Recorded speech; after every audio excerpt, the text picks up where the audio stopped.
Buenos días, quería daros la bienvenida a esta sesión dentro de Made in Spain for Tomorrow, una sesión especial que vamos a dedicar a la tradición y al lujo y al nuevo lujo. Lo que vamos a debatir hoy es la relación que hay precisamente entre estos conceptos de lujo, tradición en relación con las artesanías, los oficios artísticos y la moda de autor.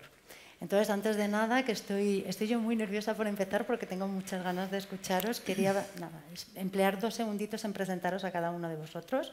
En primer lugar, Héctor Jareño, que es fundador y director creativo de Reliquiae. Bienvenido, muchas gracias por acompañarnos hoy. Nos acompaña también Paloma Díaz Soloaga, que es profesora titular de la Universidad Complutense de Madrid y también directora del título de Comunicación y Moda del Centro Universitario de Villanueva. Nos acompaña también Elena Godet, que es presidenta de SACO, la Sociedad de Artesanos Contemporáneos y fundadora de Abate. Gracias por acompañarnos. Y por último, last but not least, Azucena El Baile, que es directora de la NAVE, Centro de Innovación Urbana y Tecnología del Ayuntamiento de Madrid. Bueno, daros de nuevo la bienvenida y agradeceros vuestra presencia. Queremos debatir, como os decía, cuál es la relación entre el lujo, la artesanía y la moda autor en España, para encontrar formas de fortalecerla, promocionarla y, en la medida de lo posible, favorecer su internacionalización. Así que, para romper el hielo, la primera pregunta: ¿existe un modelo del lujo español que esté asociado al concepto de artesanía? ¿Qué pensáis? ¿Quién me rompe el hielo? Paso lista como en el colegio. Empezamos por los que la empleáis, Héctor. ¿Cuál es tu opinión? Mi opinión es que estamos viviendo desde hace ya algunos años un cambio de paradigma en todo el modelo de convivencia y en todo el modelo social. Y yo creo que antes de la pandemia, hace 2 o 3 años, cualquier analista que desde el punto de vista sociológico se aproximara no solo al mundo del lujo, sino al hecho del consumo, se sentía perdido porque no sabíamos hacia dónde iba a caer la balanza, cómo se iba a materializar ese cambio de paradigma que todos barruntábamos. Yo creo que, como para muchas otras cosas, la pandemia ha sido un acelerador. Y es cierto que ahora mismo el paradigma de consumo y también el paradigma del lujo se han ligado inevitablemente con la artesanía y con la sostenibilidad, entendiendo que la sostenibilidad tiene 3 patas y no solamente la medioambiental, también la económica y también la social, y creo que ese conjunto de valores es el que va a generar un nuevo concepto de lujo inmediatamente, en el que ya estamos. Desde un punto de vista de la publicidad, cómo vender este concepto, ¿crees que en España verdaderamente sabemos o se está empezando a percibir esta asociación entre la moda de autor y el valor de la artesanía y los oficios artísticos? Pues mira, Cristina, respondiendo a esta pregunta que en concreto me haces, pero también a la anterior, yo creo que en España, si le preguntáramos a alguien de fuera si existe una marca de lujo española, pues hablarían o pensarían en Loewe, pensarían en un Tous quizá, pero diríamos, es que no hay un lujo español como lo hay en Francia o en Italia o en otros países. Si bien es cierto que hay muchas formas de lujo y hay muchos productos de lujo, tenemos el high-end luxury, el mega lujoso y muy show-off, que exhibe pues, su propio lujo, pero también está el entry to luxury, también está el accessible luxury, o sea, tenemos como muchas gamas. El lujo es un concepto muy amplio y muy ubicuo, y en ese sentido pues pienso igual que Héctor, que España ha estado experimentando en la última década, diría yo, quizás desde el siglo XXI, pero en particular en la última década, una mayor conciencia, porque los grandes cambios empiezan siempre por una conciencia de que hay una posibilidad, de que hemos tenido una artesanía que había perdido el tren del lujo y que había que rescatarlo antes de que desapareciera. Es decir, y había además que introducir el elemento de diseño y el elemento de diseño de autor. O sea, no solo el diseño, sino el diseño con nombre y apellidos, ¿no? Entonces, esa conciencia ha ido calando en emprendedores, en nuevas generaciones de diseñadores, mucho diseñador español o joven español ha salido fuera a estudiar, ha vuelto al país o se ha ido cociendo a fuego lento, podríamos decir, en Inditex y en otras muchas marcas, no solo Inditex, han ido creando una nueva generación de diseñadores.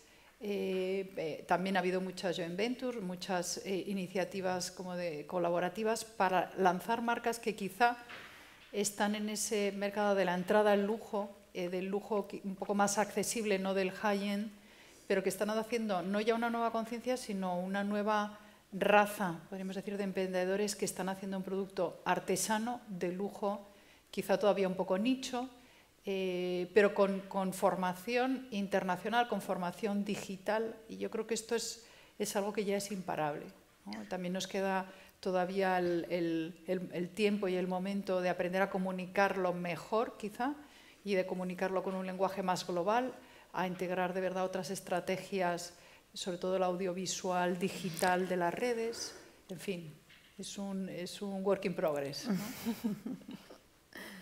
Elena, ¿algo que añadir sobre el valor que puede darle la artesanía al mundo del diseño en general y de la moda en particular? Bueno, desde SACO estamos precisamente trabajando en eso, ¿no? Somos una asociación de artesanía española contemporánea y forman parte tanto diseñadores como artesanos. Y sí estamos viendo, empezamos ya hace 4 años, que realmente lo que comentaba antes Héctor ha sido claramente un escalón muy diferente a todo lo que habíamos hecho anteriormente con la pandemia, ¿no? O sea, la gente ha empezado a valorar su entorno, ha empezado a valorar, se ha dado cuenta que el medio ambiente somos lo mismo, no es el medio ambiente y luego los seres humanos, y eso yo creo que está creando un cambio de concepto de lo que tú compras, de lo que te rodeas, y en concreto la artesanía, lo comentamos justamente antes de entrar aquí, desde enero ha tenido una cuesta arriba, no te digo que explosiva, pero muy, muy, muy llamativa, ¿no? Y esto creemos que es porque el modo de consumo, que es lo que hablamos también ahora hace un momento, ha variado, ¿no? O sea, la gente prefiere ahora rodearse en su entorno, en su concepto madriguera, prefiere tener su ensaladera que 500 ensaladeras, ¿no? Pero que esa ensaladera sea un objeto de valor, ¿no? Y entonces, claro, eso es completamente idóneo para la artesanía, son objetos de valor para la vida diaria, eso es lo que es la artesanía, ¿no? Y luego, con respecto a lo que tú decías, es evidente, o sea, nosotros tenemos diseñadores buenísimos en SACO que están colaborando con otros miembros de SACO o haciendo ellos sus propios diseños, ¿no? Con otros artesanos fuera de SACO. Y esto es un valor que antes el artesano hacía su trabajo frecuentemente aislado, frecuentemente la mayoría sin tener conocimiento de cómo difundir eso, de cómo externalizarlo, no tenía ni idea. Y ahora, bueno, pues hay un tándem potentísimo, ¿no? Y eso se está viendo y estamos hasta sorprendidos, ¿no? Y además a nivel de nuestro país, las instituciones están apoyando muchísimo esto, están ayudando a crear Marca España, están ayudándolo y están dándose cuenta que esto es un patrimonio histórico intangible, ¿no? Los oficios, los maestros artesanos, y que estábamos a esto de perderlo, ¿no? Entonces, bueno, estamos bastante optimistas hacia lo que está pasando. Esperemos que no sea un castillo de naipes, ¿no? O sea, que se construya, y siempre abogo porque para que se construya hay que tener oficio, ¿no? Como bien sabes tú, un oficio y una maestría detrás. O sea, si no es realmente hecho a mano y con ese nivel de excelencia, vamos a construir este tema de artesanía que estamos ahora por todas partes, está de moda, hay que reconocerlo, va a ser algo que estamos construyendo sobre una base irreal. Entonces, yo siempre que puedo digo, tenemos que ser realmente debajo, tiene que haber un hecho a mano y garantizado, ¿no? Hecho a mano y con maestría, no hecho a mano de cualquier forma. Entonces, bueno, pues todo esto creo que es una corriente que está empezando y que vemos que es potente, ¿no?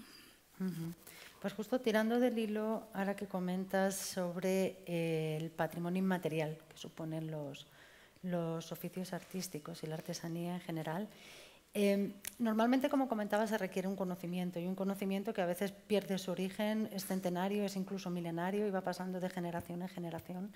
Sin embargo, sí que hay un riesgo, ¿no?, de que las nuevas generaciones no quieran continuar el oficio que han venido realizando sus familias.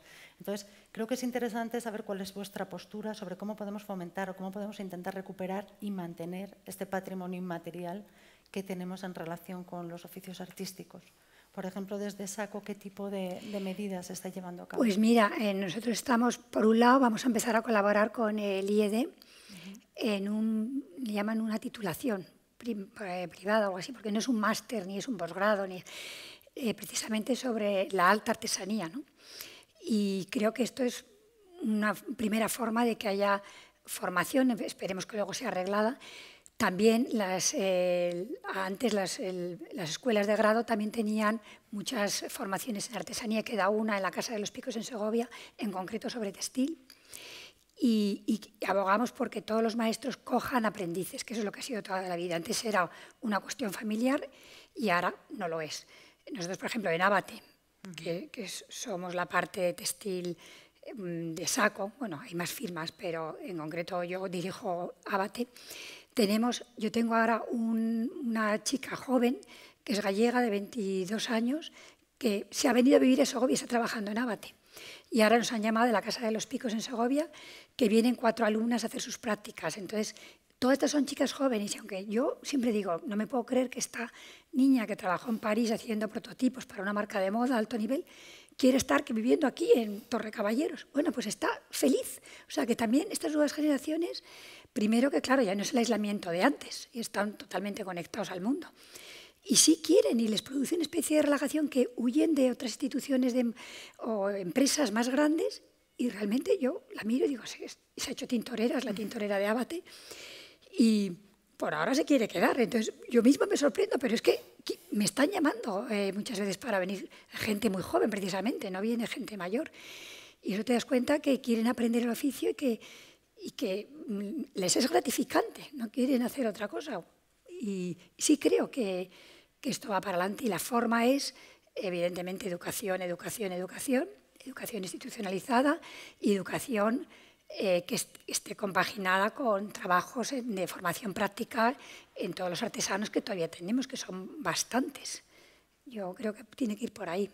O sea, que en el fondo se trata de hacer un poco atractivo a las nuevas generaciones el hecho de la artesanía en sí, ¿no? No necesariamente transmitirlo generación en generación, sino conseguir que la gente más joven, las nuevas generaciones, entiendan el valor de la artesanía, ¿no? La verdad es que sorprende, sí, pero supongo que habéis sido capaces de dotarle de ese ambiente cisterciense y de todo lo acogedor bueno, no sé muy bien, pero que tienen vuestros nos talleres. llaman, han venido de escuelas francesas y una de Suiza que nos encontraron por internet y se han venido a hacer sus prácticas a Abate. Claro. Entonces, es una sorpresa maravillosa, pero está pasando. Mi jefa de taller es criminóloga. Criminóloga. Hizo criminología en la Universidad de Oviedo y cuando terminó, supongo que le dijo a su madre, ya está, ya soy licenciada y ahora voy a hacer lo que me dé la gana. Y lo que me dé la gana es irme a aprender marroquinería porque es lo que me gusta. Ahí entras en un proceso. Mi padre aprendió el oficio entrando como aprendiz y mi abuela, su madre, iba al taller y le pagaba al señor que tenía el taller para que enseñase un oficio a mi padre. Evidentemente esto ya no puede ser así, porque tenemos instituciones y porque en la formación de los artesanos hay que introducir variables empresariales para que el artesano no se vea a sí mismo de manera poco dignificada, porque uno de los principales elementos para atraer personas a la artesanía es dignificar la artesanía. Si usted es un señor que hace una cosa en un sitio, ya está. Si usted tiene una consideración artesana como la que, por ejemplo, se tiene sobre sus propios artesanos en el Reino Unido, la cosa cambia enormemente porque usted debe de ser el mejor en lo suyo para contar con el appointment real, que en España no se puede tener porque es inconstitucional, pero que habría que buscar algún tipo de fórmula equiparable. Y hay una cuestión muy importante y es que la parte más difícil del trabajo la tenemos hecha, porque efectivamente en España no existen marcas de lujo, porque Loewe es una marca francesa a día de hoy, pero sin embargo en España se fabrican yo diría que fabrican prácticamente el 100% de las marcas de lujo del mundo. Se están aprovechando de ese saber hacer, con lo cual en toda esa ecuación, ¿qué es lo que nos queda? ¿Qué es lo que nos falta? Nos falta construcción de marca. Y es imposible, y lo digo siempre, construir una marca país si en el país no hay marcas. Con lo cual, yo creo que debemos de apostar por la formación, debemos de apostar por el fortalecimiento de las marcas y por otra serie de cosas que supongo que saldrán en el debate, pero que no podemos ir apostando una por una de manera separada. Hay que apostar por todas de manera organizada y a través de una estrategia que hay que definir a través de un plan. Y ya estamos donde yo quiero llegar siempre. No, totalmente de acuerdo, es muy interesante todas porque... formas... Ay, sí, perdón. perdona. No. No, enlazando, justo quería preguntarte a ti, Azucena, porque es verdad que no solo en el sector de la moda, sino que da la sensación que muchas veces somos proveedores de materias primas para que fabriquen terceros países, ¿no? Y verdaderamente no somos capaces de hacer llegar esa materia prima al mercado. Hay ejemplos muy llamativos como puede ser el de ciertas materias primas de la moda, el del mercado del aceite, hay muchos mercados donde pasa esto.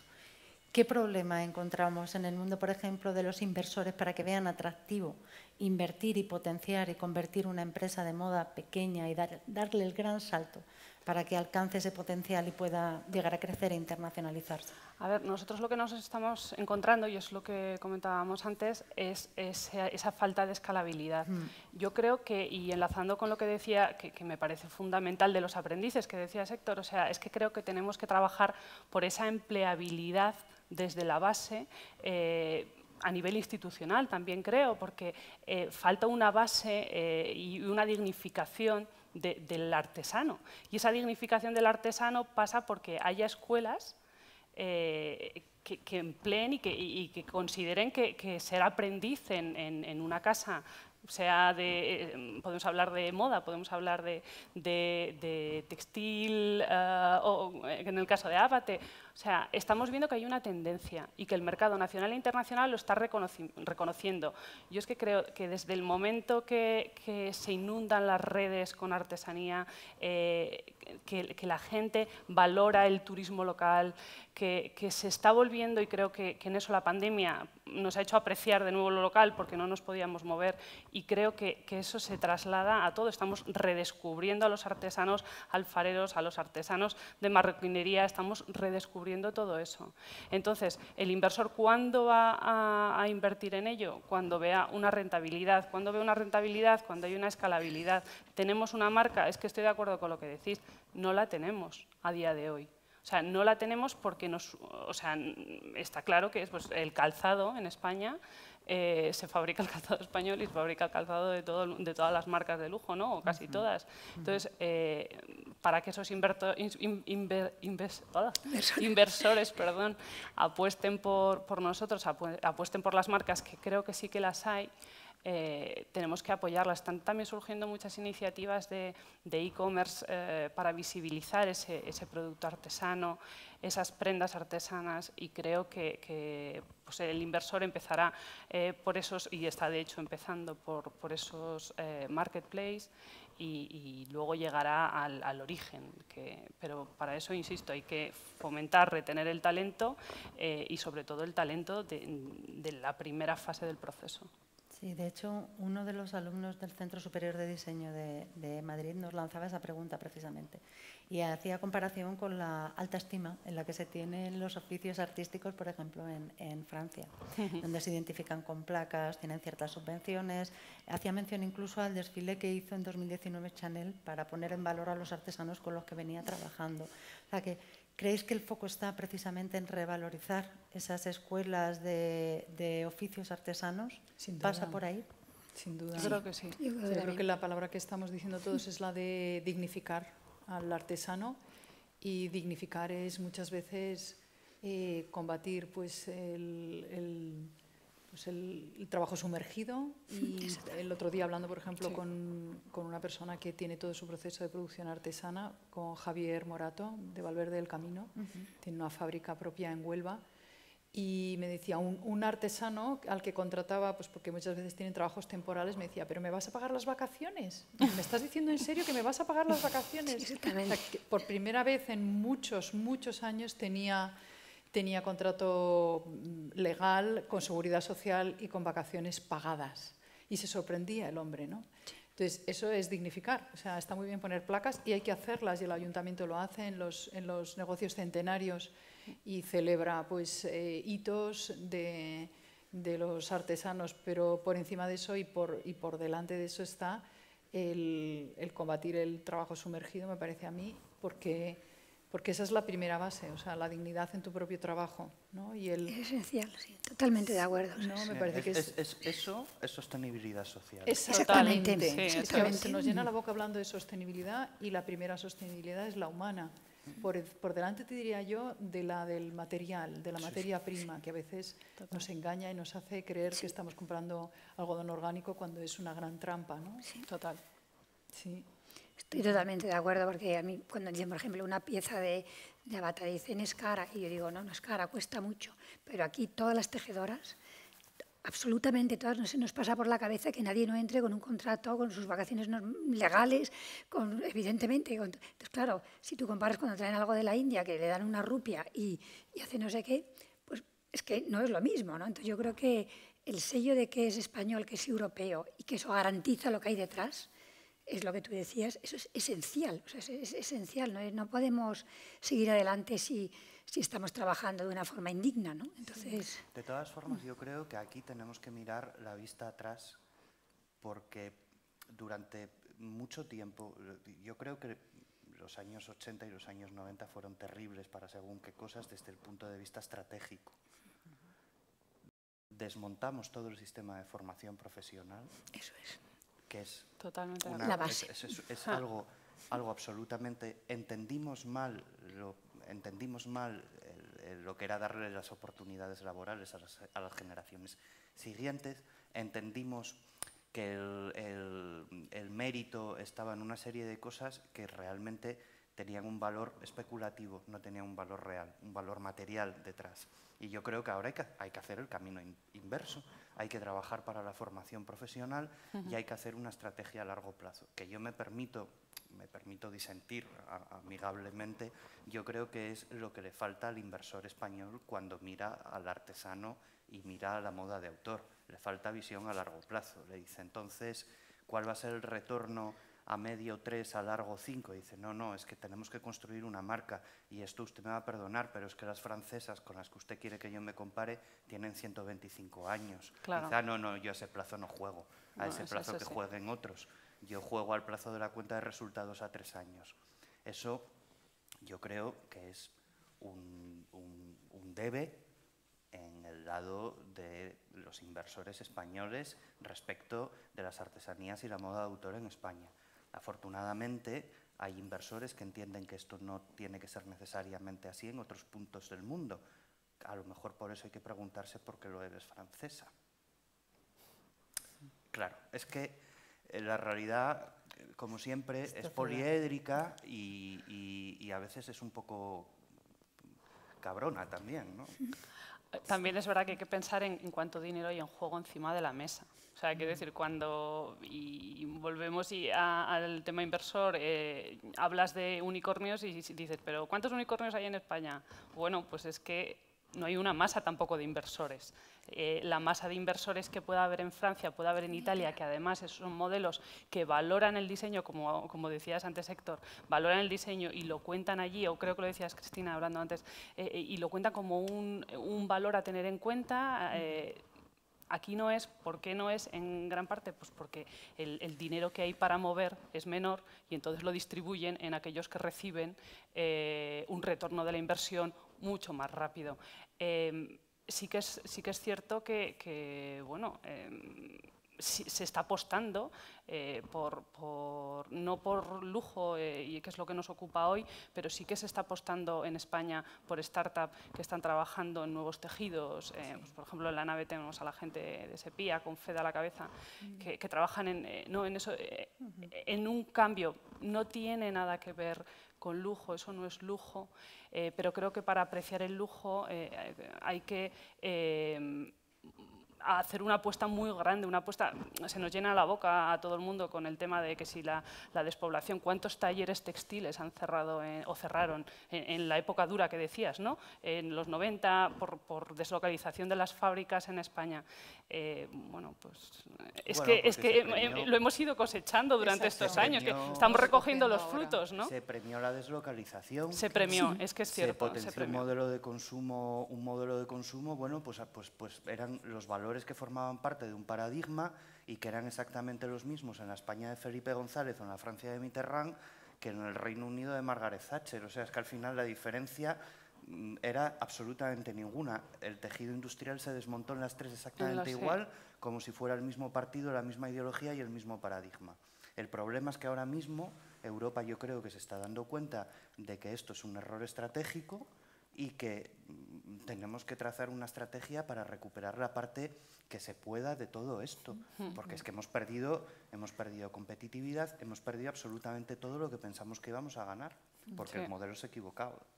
De hecho, igual uno de los alumnos del Instituto Europeo de Diseño, o sea, dentro del sector, lanzaba una pregunta que me parece curiosa y me parece curiosa plantearos hoy, justo al hilo de lo que venías comentando, porque se preguntan los propios alumnos que todavía no han iniciado la carrera si es rentable producir en España. Es que hemos estado diciendo que no era rentable. Y por eso ahora mismo, tenemos no sé si que repensar si es rentable. de... Si queremos hacer lujo, por supuesto que es rentable. Sí. Por supuesto, porque otras marcas, como bien ha dicho Héctor, están fabricando el lujo en España. Luego quiere decir que es rentable, porque si no irían a hacerlo a China, a Taiwán o a donde fuera, y lo están haciendo aquí. Luego quiere decir que para otros es rentable y para nosotros puede ser rentable si realmente metemos la cabeza de una manera organizada y estructurada con un plan, no de manera individual y aislada, cada uno mirando por sus propios intereses. No, hombre, si tenemos una marca nicho como Reliquie, pues por supuesto que es rentable y tú no vas a hacer tus cosas a Marruecos, las haces aquí. Luego es rentable, ¿no? Pero claro, cuando quieres escalar, ese es el problema, que ahí te tienes que agrupar, ahí necesitas inversión realmente de fuera y necesitas una cabeza mucho más estratégica. No digo que Héctor no la tenga, que por supuesto ya estamos comprobando que la tiene. Yo llego hasta donde llego. Pero bueno, es otro modelo de negocio, no estamos hablando de una gran firma de lujo. Y solo quiero decir, un poco matizando lo que decías de por qué se ha ido Loewe. Yo creo que Loewe se fue por muchos motivos, pero no porque no cuidara a sus artesanos. En Loewe están en la tercera generación de artesanos. O sea, que ha pasado de padres o de abuelos a padres y a hijos. Y los hijos, tú vas a la fábrica de Getafe y ves gente que es tercera generación y es muy impresionante y muy bonito, porque ellos sí que se sienten, claro, están bien pagados, con buenos contratos y no ha habido ERTE. O sea, ves que realmente han cuidado su plantilla gracias a que detrás tienen el pulmón del LVMH. Pero ahí va, o sea, la crítica era al capital necesario para sostener ese modelo, no a la marca, desde luego, ni al mantenimiento del modelo en sí, sino a que al final es una pena que esa fuera, yo creo que la única marca del lujo español internacionalmente reconocida y que al final haya dejado de ser española porque está participada por un grupo de capital francés, porque no ha habido inversores en este país capaces de jugar estratégicamente a mantener ese modelo de éxito contrastado. Es tremendo. ¿Es un problema entonces de escalabilidad? Yo entiendo que no, porque mira, yo efectivamente, Reliquia es muy pequeñita, y hablo de nosotros un minuto, es muy pequeñita, pero yo desde el primer día aposté porque la producción estuviera internalizada en la medida de lo posible, y cuando eso no es posible, firmé desde el año 3 un contrato con un taller en Ubrique para poder escalar la producción en función de la demanda. Paralelamente, me doté de programas de formación propios con artesanos de Delvaux, de Hermès y de Loewe, que venían a dar formaciones, y tengo un programa de aprendices. Es decir, crezco internamente siempre teniendo, es decir, hoy de repente nos ponemos de moda y tenemos que hacer 2000 bolsos a la semana, no hay ningún problema. Tengo un contrato firmado de externalización con un taller de Ubrique. Ojo, ¿qué le pedí yo al taller de Ubrique? Aparte de cuestiones técnicas y no sé qué, para mí lo más importante era la auditoría social, para mí. Es decir, eso de que de repente a las 8 de la mañana salen 7 furgonetas a repartir por el pueblo trabajo a destajo y luego lo recogen a las 11 y al final de mes te pago en negro por el número de unidades, eso para mí no vale. Porque eso está ahí y está también detrás, quiero decir, Sí, está también detrás sabes. es uno de los grandes problemas de la artesanía en este país, que al final los artesanos son autónomos y yo que soy hijo de autónomo y soy autónomo, la mentalidad del autónomo es la que es y es yo llego hasta donde me abarquen los brazos. Lo de darme la mano con el de al lado para abarcar el doble, uff, me cago.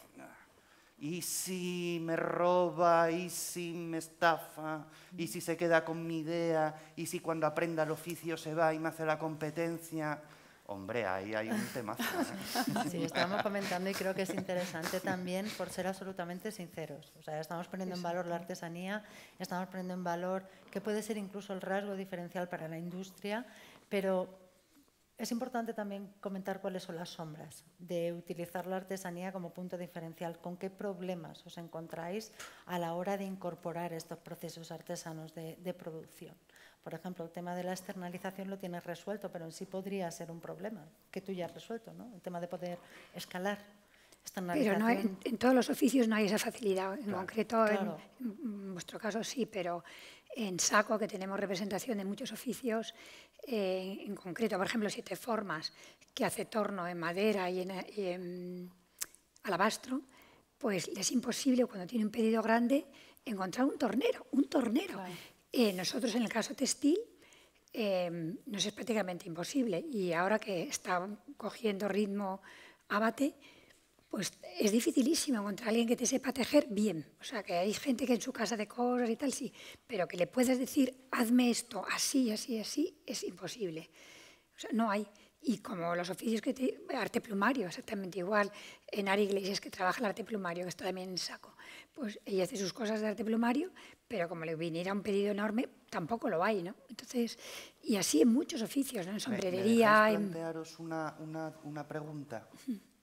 Porque es que a lo mejor, como estamos en un periodo de reflexión, la reflexión no debe dirigirse en esa dirección.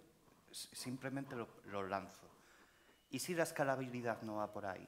¿Y si el modelo de escalabilidad es el de Hermès? ¿Alguien en el mundo se piensa que si Hermès quisiera hacer 25.000 Birkins al día, no podría hacer 25.000 Birkins al día? No. Lo que ha dicho es, mira, yo voy a hacer, pues no sé, 10, no sé si son 10 o 100 o 1000, voy a hacer estos. En función de la demanda, establezco una lista de espera y aumento el precio. Claro. O sea, modelo basado en la Desde luego, escasez. de lo que estamos seguros es que ese modelo de escalabilidad que utiliza Hermès para sus modelos icónicos tiene unos márgenes mucho más interesantes a nivel empresarial y a nivel de fortalecimiento de marca es mucho más interesante que el de asegurarme, que es una pregunta muy recurrente de los fondos de inversión cuando se acercan a marcas de nicho, es decir, ¿y si yo ahora mismo te traigo un cliente que quiere 5.000, cuánto tardas en hacérmelo? Y nunca. Y si no quieres hacerlo, es que a lo mejor no quieres hacerlo. Exactamente, es lo que nos dicen a No nosotros. estamos hablando solo de Pero escalabilidad. es que yo creo que el nuevo lujo, Claro, el nuevo va lujo es, esto es un poco naif, es un poco de tacita de desayuno, pero es que a lo mejor el nuevo lujo es levantarse por la mañana y vivir de una manera más tranquila. Totalmente de acuerdo. Por eso viene la gente joven, ¿no?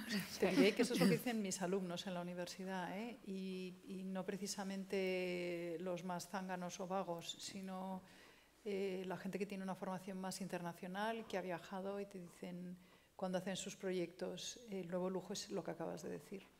Es mucho más slow, es mucho más selectivo en el sentido de elegir en qué invierto mi tiempo. Ya no quiero esa sensación overwhelming de información, de novedad, o sea, ya no les importa tanto la novedad, ¿no? Entonces, pero claro, el ejemplo que acabas de poner de Hermès es muy interesante porque Hermès puede hacer eso precisamente por el intangible valor de marca, o sea, porque tiene un valor de marca de tal dimensión que puede hacer que la demanda sea capaz de esperar 3 y 4 años a tener un Birkin. Entonces, ahí es donde tenemos que llegar, a que tu clienta pueda pedirte un archi y tú decirle, estás en la cola de espera, porque este va a tardar 3 años en llegarte, ¿no? Y que lo valore. Exacto, y eso es en lo que tenemos que trabajar, y creo que hay marcas, pues tú eres un buen ejemplo, pero hay otras muchas que lo están trabajando, o sea, y las tenemos aquí en Madrid, o sea, ahí tenemos un Tisa Fontaneda y tenemos... Lo que pasa es que hay que tener en cuenta esa velocidad que tú decías, es decir, es que tienes que esperar 20 años hasta conseguir el valor de marca. El valor de marca no se hace en 3 años. Claro. Entonces llegamos a la conclusión divertidísima esta de que entonces todo es marca y todo es dinero. Y entonces llegamos, yo ahí digo, tenemos un problema, o sea, por ir centrando problemas, tenemos un problema porque tenemos muy poca cultura de generación de marca, muy poca, y tenemos muy poco dinero disponible. Sí. Entonces, yo creo que ahora se abre una oportunidad muy interesante con los fondos europeos y demás, pero la tenemos que aprovechar muy bien porque va a ser un tiro y ya está.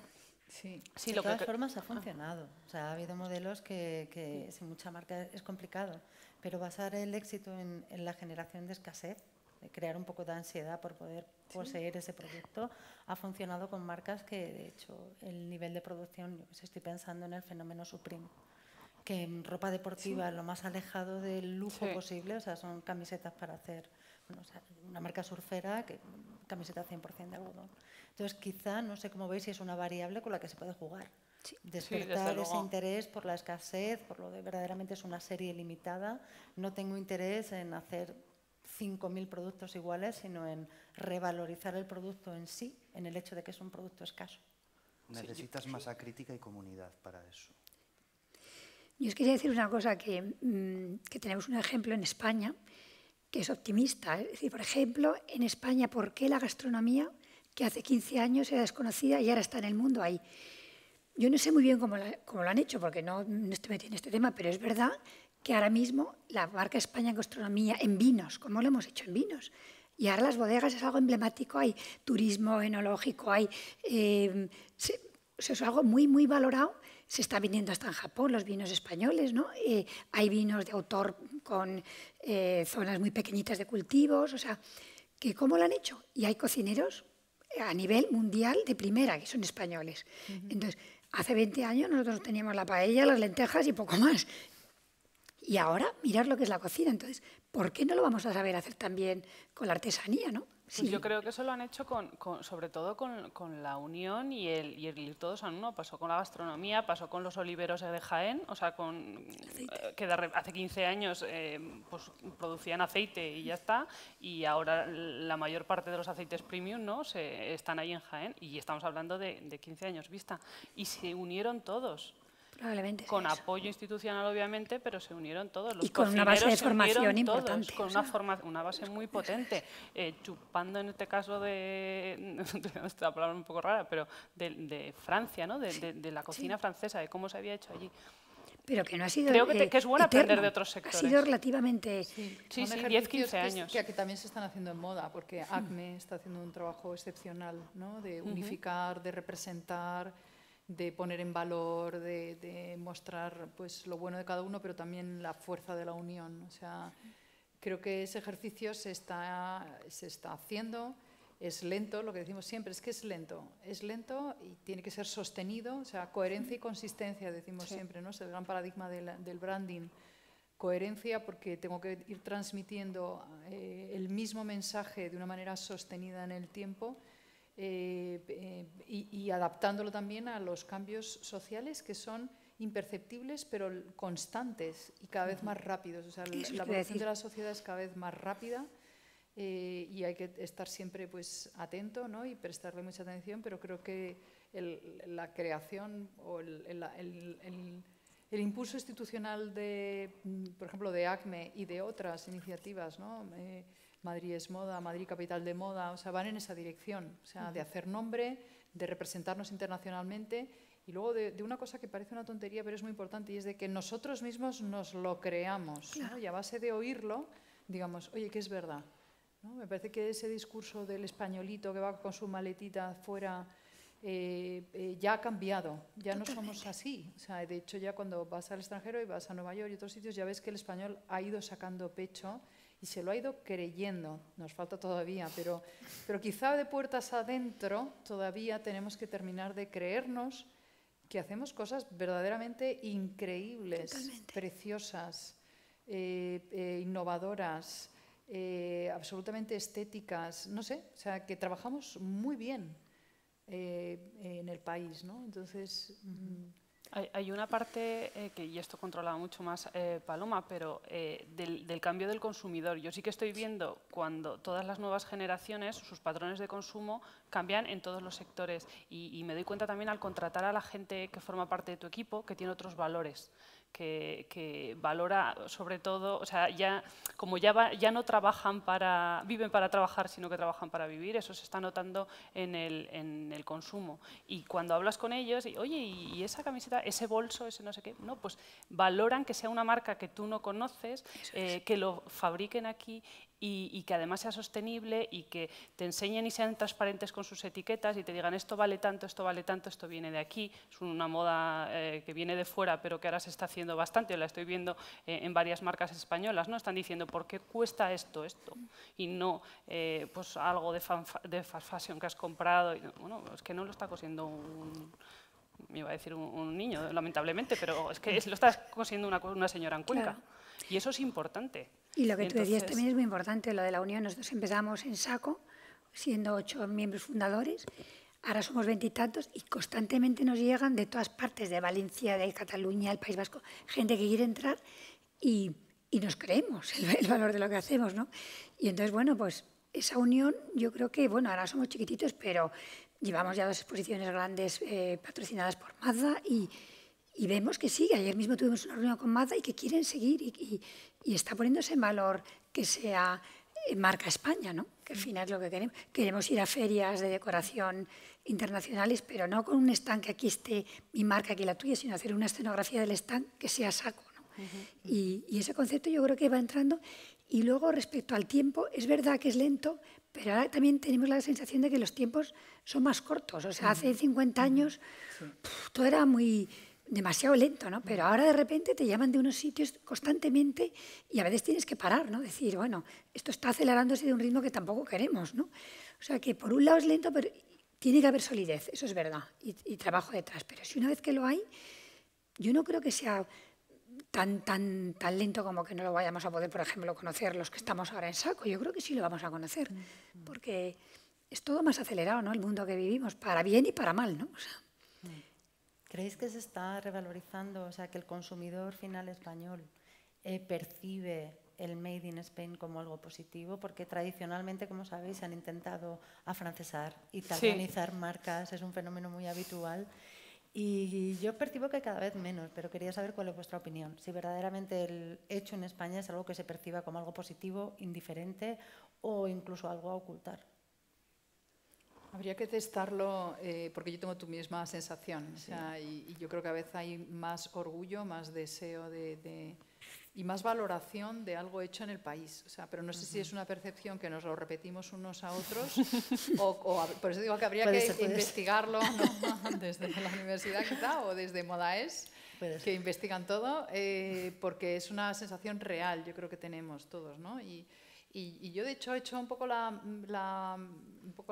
el recuerdo atrás, la memoria atrás, y me acuerdo cuando pues había aquella iniciativa de Alegría Industries, que era una especie de asociación pues también de chavales jóvenes que iban buscando fábricas, ¿no? Que estaban a punto de cerrar y que hacían pues para recuperarlas y volver a hacer el producto tradicional español de ropa. Pero también de otros segmentos de mercado con un concepto un poco de revival, ¿no? De lo que consumías de cuando eras pequeño y ahora lo puedes seguir utilizando, pero como rejuvenecido, ¿no? Y de eso que pueden hacer ya 8 o 10 años, ahora creo que ha llovido mucho y que realmente ha calado mucho más ese Made in Spain como algo de valor, ¿no? No solamente reconocido en el extranjero. Por ejemplo, en el mercado norteamericano valora bastante el Made in Spain. Pero también digo, puertas adentro. O sea, nosotros como consumidores, yo pienso en mí misma y desde luego que lo valoro. O sea, yo no me compro un zapato que no sea español, por ejemplo, ¿no? Y los bolsos, y cada vez más, aunque es verdad que el concepto bolso, pues el logo de bolso español todavía no está tan asentado porque hay mucha competencia fuera, muy atractiva y muy fuerte, ¿no? O sea, el bolso objeto me refiero. Sí, sí, sí. ¿No? Un bolso cualquiera de Inditex, ¿no? Pero creo que pasa, por ejemplo, mucho cada vez más en el textil. O sea, el hecho del Made in Spain es un valor añadido que es valorado por el consumidor español, y creo que es un fenómeno que va a más y que de hecho el drama de la pandemia nos está haciendo como tomar conciencia, pero no una conciencia mala de proteccionismo pueblerino, sino una conciencia buena de decir, oye, que entre todos tenemos que reconstruir esto, que hay que sacar adelante el país y que el producto español tiene mucha calidad, mucho atractivo y es internacional también, o sea que lo estamos exportando. ¿Por qué no lo vamos a querer valorar y consumir aquí dentro, ¿no? Sí, interesante.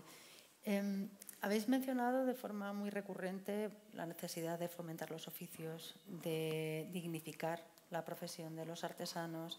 También has hecho mucho énfasis, y sé que te preocupa especialmente, el tema de dotar de visión empresarial a la empresa de moda. Pero hay una pata que todavía no hemos tratado y que aparte es mi debilidad, creo que lo comparto con Azucena, que es el tema de moda, ¿no? Y además creo que es más exponencial todavía durante la pandemia, que es la transformación digital. ¿Son conceptos antagónicos o están destinados a entenderse? Porque es verdad que mucha gente dice artesanía y digitalización y les parece contradictorio. En absoluto. Al revés, ¿es una herramienta de apoyo? Es una herramienta de apoyo. Es una herramienta de apoyo, totalmente, sí. Es una herramienta de apoyo. Sin digitalización, hoy en día no saldría adelante un artesano.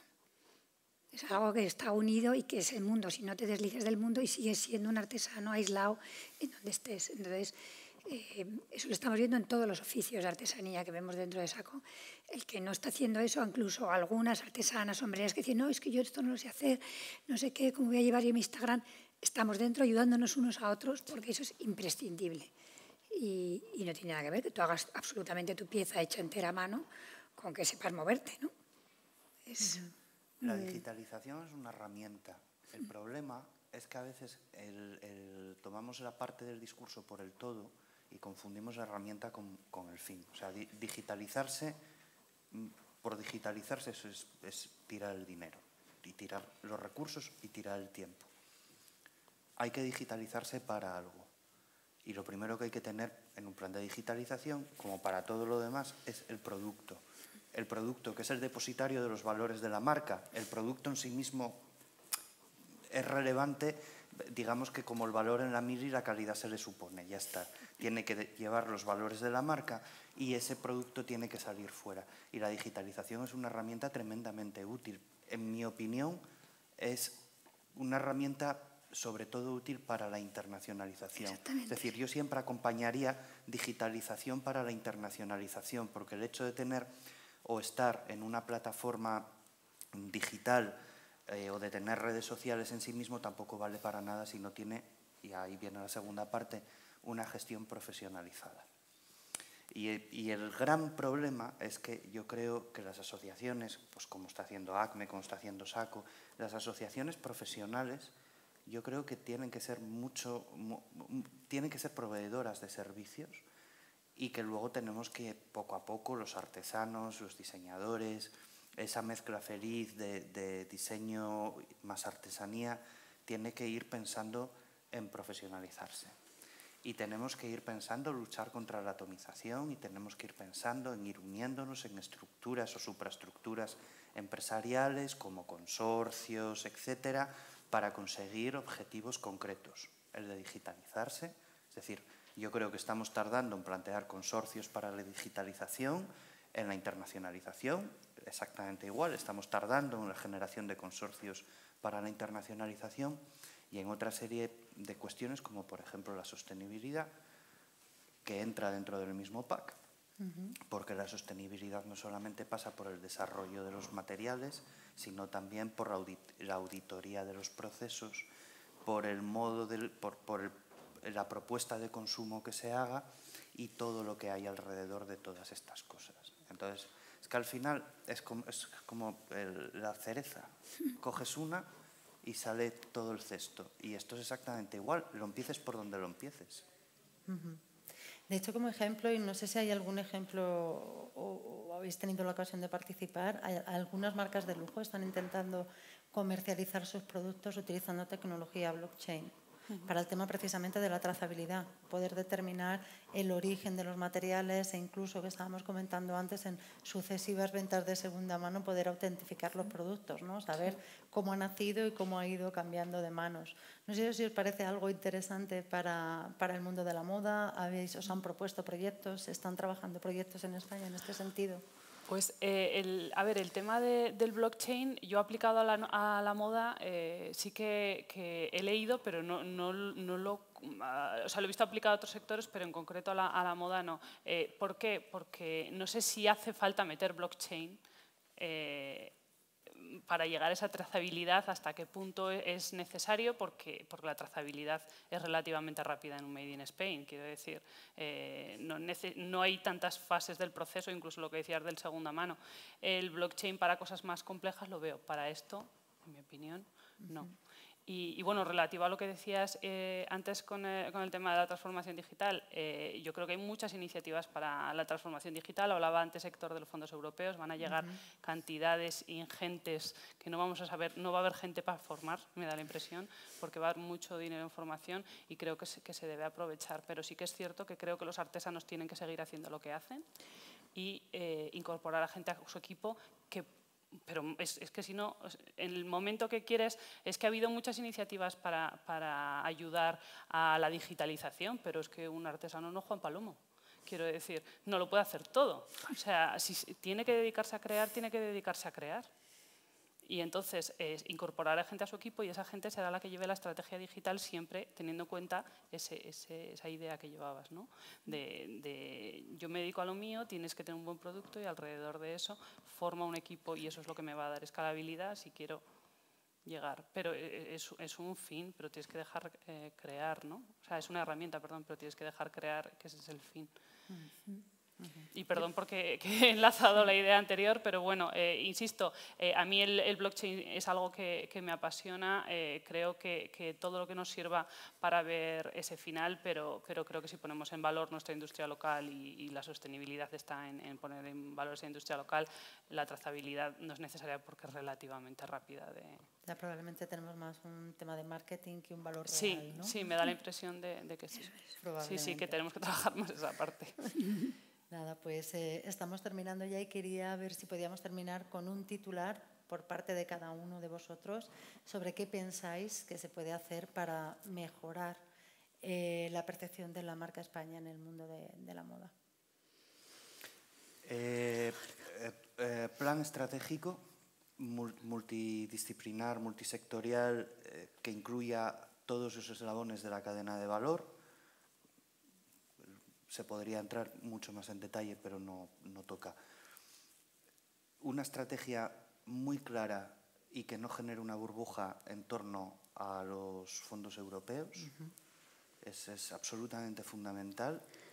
Y luego yo creo que superar, y ahí voy con el tema de la marca España, superar de una vez por todas esa especie de nube negra que arrastramos los españoles sobre todo lo que hacemos. Yo creo que felizmente los hijos de mi generación ya les da exactamente lo mismo, no existen determinados estigmas que hasta hace muy poco nos acompañaban, con el uso de los identificadores de nuestra cultura y de nuestra historia, y a comerse el mundo. Yo creo que lo que hace falta ahora es ser un poco ambiciosos y tener mucho colmillo. Perfecto, Paloma. Y ser un poco más micro. Pero me ha encantado lo que ha dicho Héctor. Yo aportaría la educación, la formación, me parece esencial y veo que es muy eficaz. O sea, veo que desde las escuelas, las universidades, se hacen también grandes cambios de mentalidad y salen generaciones formadas, generaciones que ya están preparadas para incorporarse al flujo, aportando nuevas ideas, aportando No solo creatividad, porque a veces la creatividad necesita también su tiempo sino procesos, dinámicas. Pues todo el mundo digital creo que son ellos los que ya van a tomar las riendas. Entonces me parece que apoyar esa formación, fomentarla, favorecerla, va por ahí la línea del crecimiento y de la nueva generación también de emprendedores. Me parece que seguir apoyando el emprendimiento me parece fundamental, y es verdad que de todos los que emprenden luego se caen y quedan pocos, pero si emprenden pocos quedan menos. Entonces me parece que la línea del emprendimiento es muy importante para este país y estamos en esa línea. O sea, yo veo que se fomenta, pero habría que seguir y seguir alimentándolo. Y luego, bueno, pues una lanza en pro de la comunicación.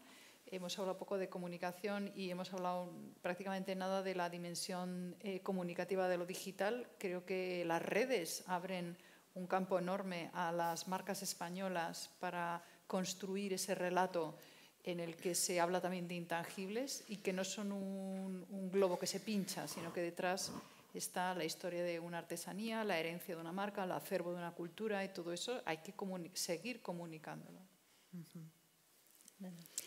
Yo diría en la educación, insistiría en un aspecto muy concreto, que es lo que había hablado también Héctor, de que volviéramos a valorar, a no cerrar y a impulsar la formación profesional. Porque la formación profesional, muchas ramas de la formación profesional estaban asociadas a los oficios de artesanías, y estos se están cerrando. No solamente la están fomentando, sino cerrándose. Por eso decía el ejemplo de Segovia, que es de las pocas que quedan. Una de las alumnas ha venido de Salamanca y se instaló en Segovia para hacerlo, ¿no?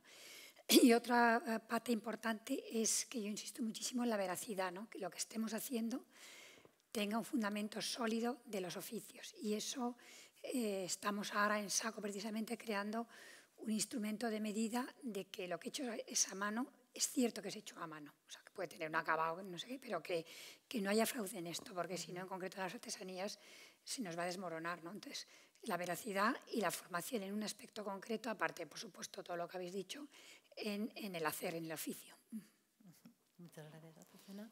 Que yo, al ser la última, comparto todo lo que habéis dicho, toda la parte de la formación, del emprendimiento y sobre todo creo que la parte de la comunicación que apuntaba Paloma es fundamental, porque la pérdida de complejos que tengamos los propios españoles y que entendamos ese valor de marca España hará que nosotros fuera también comuniquemos esa marca España, y creo que allí los medios de comunicación tienen una labor fundamental, porque cuando permeabilizas y haces ya no solo en las portadas de las grandes revistas, ¿no?, de moda o en los grandes medios de moda, sino incluso en el que lee la mayor parte de la población. Si tú allí tangibilizas y haces llegar ese valor de la artesanía y que lo consideren no algo caro, sino algo valioso, y vean por qué cuesta lo que vale o vale lo que cuesta, pues creo que es algo que debemos impulsar, el que todos lo entiendan, que no quede, pues antes decían, que me he colado escuchando a la conversación anterior, ¿no?, que no queden unos distritos de unas ciudades o en unas calles de unas ciudades. Creo que cuanto más se generalice y más llegue a toda la población y se entienda, más conseguiremos hacia afuera creernos que tenemos esa potencia y ese valor. Perfecto, pues nada, daros las gracias a todos. Espero que hayamos sido capaces de contribuir con nuestro granito de arena al fomento de la marca España en el sector de la moda.